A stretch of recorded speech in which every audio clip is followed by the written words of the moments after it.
ज़्यादा से ज़्यादा एक बार शेयर कर दो वीडियो ने, ताकि हर आदमी तक यह पहुँचे बात, और ताकि प्रशासन के भी जो हमारे अधिकारी हैं, बड़े हमारे जो कुछ एक नेता हैं बड़े, जिन लोगों को हो सकता है इस बात की जानकारी ना हो, तो कहीं ना कहीं किसी तरीके से बात पहुंच जाए कि भाई मामला क्या है। मामला ये है दोस्तों, ज़्यादा लेट ना करके मैं आप लोगों से शुरुआत करता हूं बात करने की। देखो, मैं इस इंडस्ट्री में मैंने कदम रखा था 15 साल पहले, 2009-10 में मैंने रिकॉर्डिंग शुरू करी थी, और गाने गाए, कोठे चढ़ ललकारू मारी गाल में एक पटोला तू, वैसे वैसे गाने गा के थोड़ा सा फिर अपना जॉनर चेंज कर करके इंडस्ट्री में काम करा, और समय के अनुसार चीज़ें बदली, टेस्ट चेंज करने की कोशिश करी, रागनी करने की कोशिश करी दादा लक्ष्मी चंद की,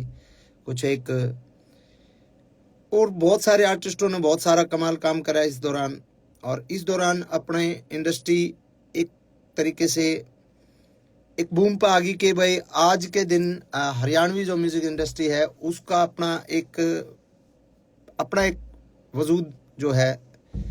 पूरे भारत में है, कि मतलब ये मानना जाओ कि पूरे भारत में जल्दी ग्रोथ करने वाली इंडस्ट्री जो म्यूज़िक इंडस्ट्री है वो हरियाणवी म्यूज़िक इंडस्ट्री है। और इस म्यूज़िक इंडस्ट्री पर फिलहाल जो है एक संकट आया।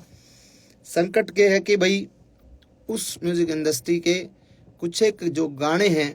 वो डिलीट करने लग रहे हैं, डिलीट करे गए, डिलीट क्या, बैन किया गया उनको, डिलीट नहीं कह सकता मैं इनको, डिलीट नहीं हुए,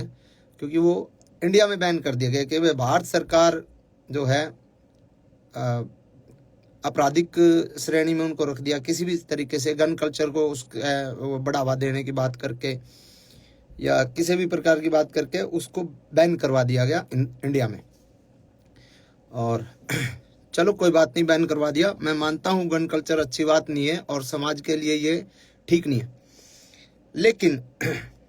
पहली बात है, वो जो पहला पॉइंट है वो ये पॉइंट है कि बैन करवा दिया, कोई दिक्कत नहीं है। अगर सरकार कुछ ऐसा चाह रही है कि ऐसे गाने नहीं बनने चाहिए तो मैं सरकार के साथ हूँ।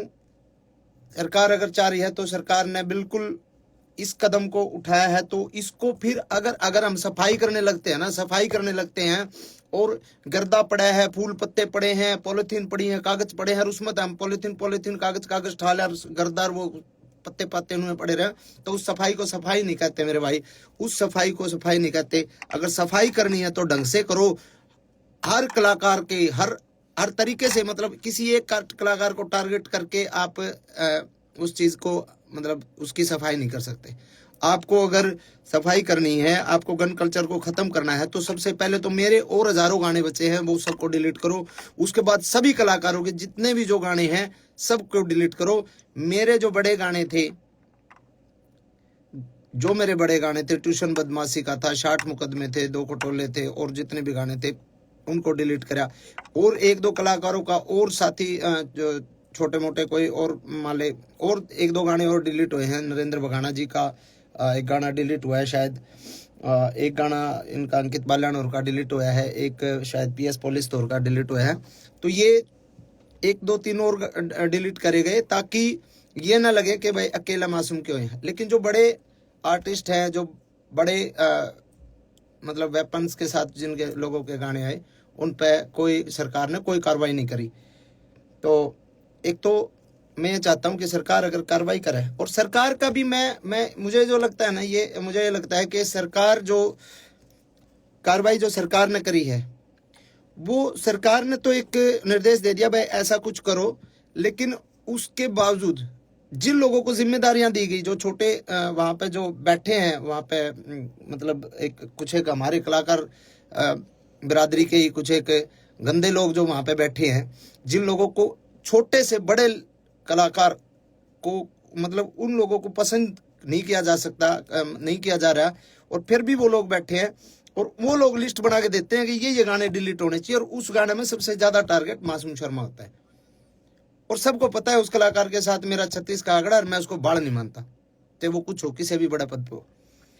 एक तो ये है समानता और भेदभाव, जो मतलब समानता के साथ इसको अधिकारियों तक बड़े अधिकारी जो इसमें